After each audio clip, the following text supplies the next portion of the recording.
We go to item 5F now, and let me turn over to Lieutenant Governor. Appreciate it. Thank you, Mr. Chair.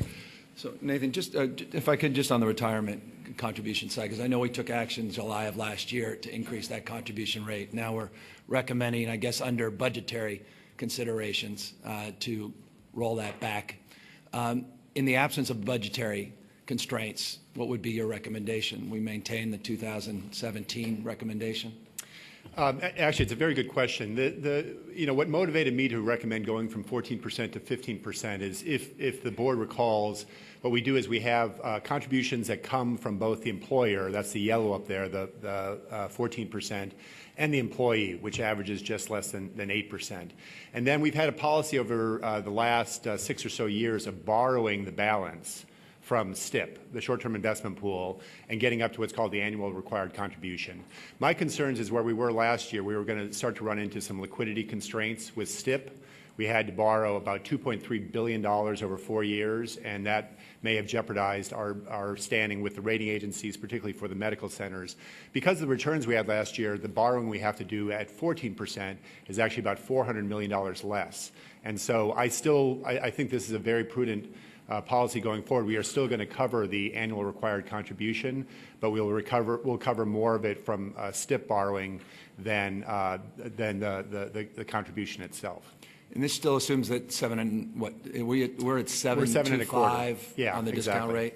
Yeah, and next year is the year that we will do both the actuarial assumptions on mortality, but also look at the discount rate again. We do them every 4 years, the experience study. Right. So if you're in a position like me that thinks that discount rate is too high, and we're still not fully funded, and we're not playing games with. I get what you're trying to do. The state just did a similar version in terms of its short-term capital being used for PERS to get higher rates of return.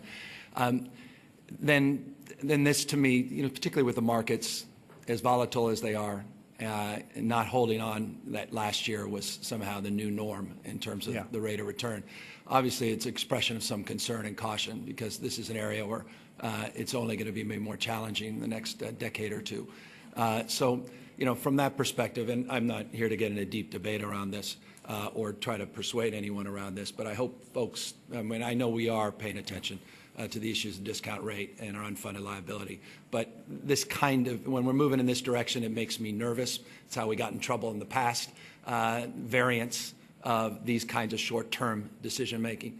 And I think that short-termism was self-evident in the presentation because of the presumption, or at least the explanation, that we were hoping for a 4%, and we got 3%, so we have cash flow issues, and we want to address those issues. And that short-termism, I think, it presents itself as potentially problematic. So it's an argument, at least from my perspective, of opposition to rescind what I thought was a wise choice in July of 2017. I will show you, it does lead to, this is what would happen. So the red is what we had approved, and basically we would be borrowing. The blue is now what we would go back to, and you can see that it roughly is the same amount of contributions. It's just that we are doing less in the next 8 or 9 years, and then as the rate starts to go down, we would be paying more. But the overall assumption is that we will still get to 90% in the same year, 2023. There starts to be a little bit of a divergence further out.